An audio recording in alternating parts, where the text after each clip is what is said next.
Hello नमस्कार, मी शर्मिला. माझ्या हे यूट्यूब चॅनेलमध्ये माझ्या सगळ्या गोड ताईंचं मैत्रिणींचं अगदी मनापासून स्वागत करते. आजचा दिवस तुम्हाला खूप छान जाओ. सर्वांना सर्वप्रथम श्री स्वामी समर्थ. शुभ सकाळ. आणि हो, आज आहे रथसप्तमी. रथसप्तमीच्या तुम्हाला खूप साऱ्या शुभेच्छा. तसेच बघा, तुम्ही माझ्या व्हिडिओला काल जे प्रेम दिलं त्याबद्दल तुमची हृदयातून खूप सारी आभारी आहे. तसेच हा रथसप्तमीचा आजचा व्हिडिओ तुम्हाला मी आजच शेअर करत आहे. रथसप्तमीच्या निमित्ताने घरामधील ही देवपूजा मी तुमच्यासोबत शेअर केली. तसेच आपण जी सूर्यनारायणाची पूजा 7 दिवस केलेली असते, तर ज्यांचे उपवास असतात तर त्यांच्या आज उपवासाचे पारायण संपणार असतं, म्हणजे सांगता असते. त्याचबरोबर दूध उतू घालवायचं असतं, अन्नपूर्णा मातेची पूजा, अग्निदेवतेची पूजा, या सगळ्या पूजा आज मी तुमच्यासोबत या व्हिडिओमध्ये शेअर केलेल्या आहेत. चला तर मग व्हिडिओ कंटिन्यू करूया. बघा ताईंनो, घरामध्ये असा सण असेल किंवा काही धार्मिक कार्य असेल तर खूप सारी घाई गडबड असते आणि आपल्याला त्याची तयारी देखील खूप करावी लागते. आणि घरात एकटी काम करणारी जर गृहिणी असेल तर तिची तर तारेवरची कसरतच असते. आता सगळ्यात पहिल्यांदा बघा, मी सकाळी इथे सूर्यदेवांना अर्घ्य देणार आहे. तर आज हा रथसप्तमीचा दिवस अत्यंत महत्त्वाचा, पवित्र आहे.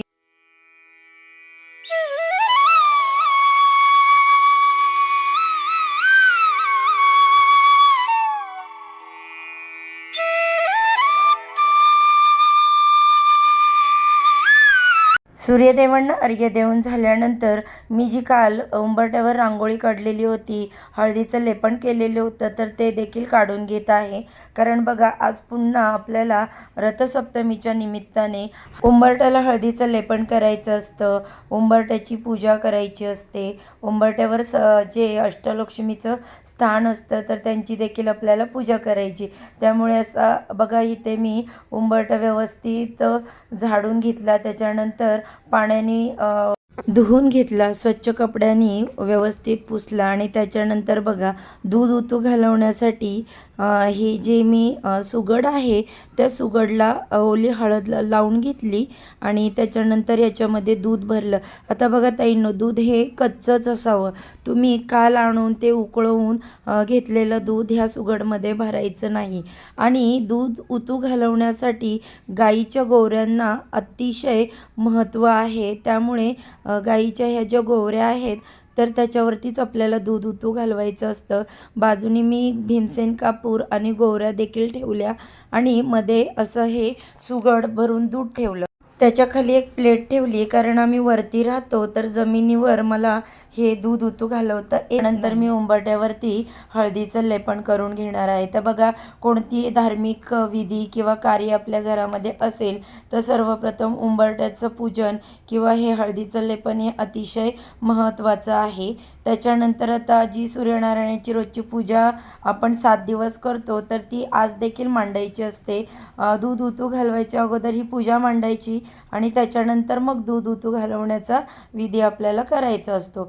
तर आज बघा, सूर्यनारायणचा जन्मदिवस मानला जातो. त्यामुळे सूर्यनारायण 7 घोड्यांच्या रथामधून स्वार होऊन येतात. त्यामुळे ही रथाची रांगोळी जी आहे सूर्यनारायणच्या तर ती आपल्याला काढायची असते.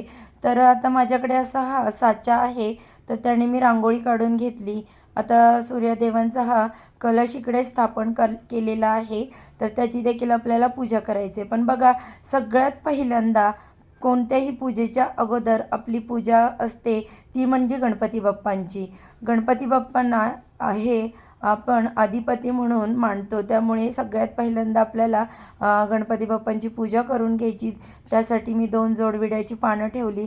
त्याच्यानंतर त्याच्याच साईडला अजून 2 जोडविड्याची पानं ठेवून त्याच्यावर भगवान श्रीकृष्णांची देखील मी स्थापना केलेली आहे. आता या दोघांची देखील पूजा करायची. पण सर्वप्रथम कोणतीही पूजा ही दिव्याच्या साक्षीने होते, हे मी तुम्हाला नेहमी सांगते. तर इथे मी दिव्याची पूजा करून घेतली, हळदी कुंकू अक्षदा अर्पण केल्या, स्वतःला मी हळदी कुंकू लावलं. आता त्यानंतर सगळ्यात पहिला मान गणपती बाप्पांच्या पूजेचा, तर त्यांना देखील मी हळदी कुंकू अक्षदा आणि आज तिळाला देखील खूप महत्त्व आहे, त्यासाठी तीळ अर्पण केलेले आहेत. त्यानंतर बघा बाजूला भगवान श्रीहरी विष्णू म्हणजे साक्षात त्यांचंच रूप असलेले कृष्णांची मी इकडे पूजा करत आहे. त्यांना हळदी कुंकू वाहून घेतलं. आता बघा श्रीकृष्णांना किंवा भगवान विष्णूंना तांदूळ म्हणजेच अक्षता अर्पण करत नाहीत, म्हणून मी तिथे फक्त तीळ वाहिले. त्याच्यानंतर फुलं अर्पण केली. बघा ताईंनो, आपण किती भाग्यशाली आहोत ना. आपल्या ह्या हिंदू धर्मामध्ये अनेक असे सण समारंभ 12 महिने असतात आणि त्याचं धार्मिक महत्त्व देखील खूप मोठ्या प्रमाणावर असतं. प्रत्येक तिथीची वेगवेगळी अशी विशेष महत्त्व असतं. तसंच आज या रथसप्तमीचं देखील महत्त्व सांगितलं जातं. ते म्हणजे आज भगवान सूर्यदेव यांचा जन्मदिवस. आणि सूर्यदेव म्हटलं की साक्षात सर्व पृथ्वीचे अन्नदाता. जर सूर्यप्रकाशच नसेल तर पृथ्वीवरती काय होईल बरं? याचा कोणी विचार केला आहे का? अंधकारमय जीवन कोणीच जगू शकत नाही बघा ताईंनो. त्यासाठी सूर्याची किरणं ही आवश्यक असतात आणि प्रत्येक वनस्पती, अन्नधान्य हे सगळं सूर्याच्या किरणावरतीच डिपेंड असतं. तर बघा यासाठी सूर्यदेवांना खूप महत्त्व दिलं जातं. आता इथे जी रथाची रांगोळी होती त्याचं देखील पूजन करून घेतलं. सगळे इथे मांडलेल्या पूजेचे मी विधिवत पूजा केली. त्याच्यानंतर त्यांना नमस्कार केला मनोभावे. आणि बघा आजचा मानाचा नैवेद्य असतो तो म्हणजे खीर आणि हा जो शिरा आहे गोडाचा, तर त्याचा नैवेद्य मी सूर्यदेवांना अर्पण केलेला होता. तर आता इथे माझी सगळी अशी पूजा विधिवत करून झालेली आहे. ती मी तुमच्याबरोबर सगळी शेअर केली. अगदी छोटी साधी अशी ही पूजा असते. याच्यामध्ये काही असं अवघड नाही. तर मनोभावे पूजा झाल्यानंतर मी मनापासून सूर्यदेवांना नमस्कार केला. माझ्या कुटुंबाचं, घराचं, माझ्या मुलांचं कल्याण व्हावं, त्यांची भरभरून अशी प्रगती व्हावी, त्यांच्यासारखं तेज माझ्या मुलांना, पतीला मिळावं आणि संसार माझा जो आहे तो असाच फुलावा, असा मी सूर्यदेवांकडे मागणं केलं. त्याच्यानंतर बघा पुढची जी आपली महत्त्वाची पूजा आहे ती म्हणजे दूध उतू घालवायचं. आता दूध का उतू घालवतात हे तुम्हाला माहीत आहे का ताईंनो? माघ शुद्ध सप्तमीला साजरी होणारी रथसप्तमी ही सूर्य उपासनेची पवित्र तिथी आहे बघा. या दिवशी सूर्यदेवांचा जन्म झाला होता अशी धार्मिक मान्यता आहे. सूर्याचं तेज, आरोग्य आणि जीवनशक्तीचं स्तोत्र असल्याने या दिवशी विशेष पूजा केली जाते. तर बघा ताईंनो, सकाळी रथसप्तमीच्या दिवशी लवकर उठून सूर्यदेवांना अर्घ्य देऊन दूध उकळून म्हणजेच उतू घालवण्याची प्रथा आहे. दूध का उतू घालवतात? तर दूध हे शुद्धता, सात्विकता आणि समृद्धीचे प्रतीक मानले जाते. दूध उतू जाणे म्हणजे घरात सुख, समाधान, आरोग्य व धनधान्य भरून भरून यावे अशी सूर्यदेवांकडे केलेली प्रार्थना असते. जसे दूध उकळून बाहेर येते तसेच घरात आनंद, सकारात्मकता आणि ऊर्जा वाढते, ही यामागची भावना आहे. या दिवशी केलेले सूर्यपूजन रोगनाशक व कल्याणकारी मानले जाते. म्हणूनच रथसप्तमीला दूध उतू घालवणे हा श्रद्धा, कृतज्ञता व समृद्धीचा प्रतिकात्मक धार्मिक विधी आहे. त्यामुळे हे दूध प्रत्येक घराघरामध्ये उतू घालवले जाते. त्यानंतर बघा पुढची पूजा आहे ती म्हणजे आपल्याला सप्तधान्यावरती दिवा प्रज्वलित करायचा असतो. तर आता इथे मी दिवा प्रज्वलित करते आहे, ते देखील तुमच्यासोबत शेअर करते. आता दिवा का प्रज्वलित करतात सप्तधान्यावरती? रथसप्तमीला सूर्योपासनेला विशेष महत्त्व आहे. सूर्य पूर्व दिशेकडून उगवतो, त्यामुळे पूर्वेला तोंड करून पूजा केली जाते. सप्तधान्य त्याच्यामध्ये गहू, ज्वारी, बाजरी, नाचणी किंवा मग 7 डाळी वगैरे तुम्ही काही घेऊ शकता. हे अन्न समृद्धीचे प्रतीक मानले जातात. त्यावर दिवा प्रज्वलित केल्याने घरात धनधान्य, आरोग्य व सुख समाधान नांदते अशी श्रद्धा आहे. दिवा हा ज्ञान व तेजाचे प्रतीक असून सूर्यदेवांची कृपा प्राप्त व्हावी हा यामागचा भाव आहे आणि धार्मिक कारण आहे. उंबरठ्यावरती देखील छोटीशी रांगोळी काढली, अष्टलक्ष्मीचं पूजन केलं आणि सूर्यनारायणाची इकडे मी सगळी उंबऱ्यावरती रांगोळी काढून घेतलेली. बघत आहे, रथसप्तमीला अन्नपूर्णा मातेची पूजा करायला खूप महत्त्व दिलं गेलेलं आहे. आणि आज अन्नपूर्णा मातेला आपल्याला अशी एक वस्तू अर्पण करायची आहे की ज्यामुळे आपल्या घरामध्ये कधीच अन्नधान्याची टंचाई भासणार नाही, अन्नधान्य कधीही कमी पडणार नाही. तर अशी कोणती गोष्ट आहे ती आपल्याला मातेला अर्पण करायची आहे, तर ते सुद्धा सप्तधान्यच आहे. बघा, आज रथसप्तमीच्या दिवशी 7 या आकड्याला अत्यंत महत्त्व आहे, त्यामुळे सप्तधान्यांची पूजा केली जाते. तर बघा, आणि सूर्यदेवसुद्धा 7 घोड्यांच्या रथामधून स्वार होऊन पृथ्वीवरती येत असतात. सूर्यदेवांचा आज जन्मदिवस म्हणून साजरा होतो. म्हणून अन्नपूर्णा मातेला इथे आपल्याला सप्तधान्य अर्पण करायचं. मातेच्या खांद्यापर्यंत धान्य येईल एवढं आपल्याला ते अर्पण करायचं.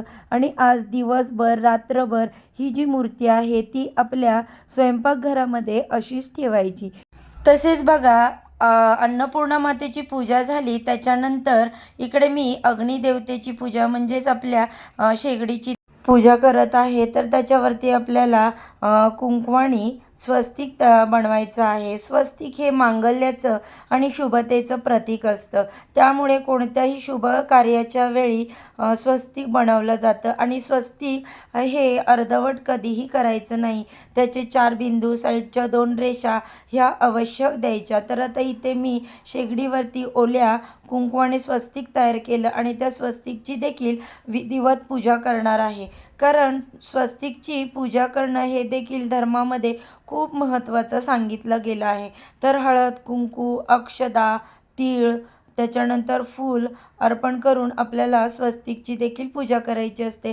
तर आता इथे मी अग्निदेवतेच्या बरोबर स्वस्तिकची देखील विधिवत पूजा करून घेतली. किचन शेगडीवरती धूप दीप ओवाळून घेतला.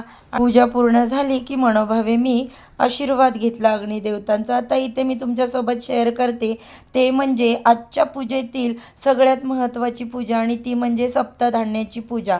आपण जेव्हा आपल्या देवघरामध्ये देवांची विधिवत पूजा करतो त्याच्यानंतर आपल्याला ही सप्तधान्यांची पूजा देखील करायची असते. तर आता इथे मी सप्तधान्य म्हणून सगळ्या प्रकारच्या 7 प्रकारच्या डाळी आणि तांदूळ घेतलेले आहेत.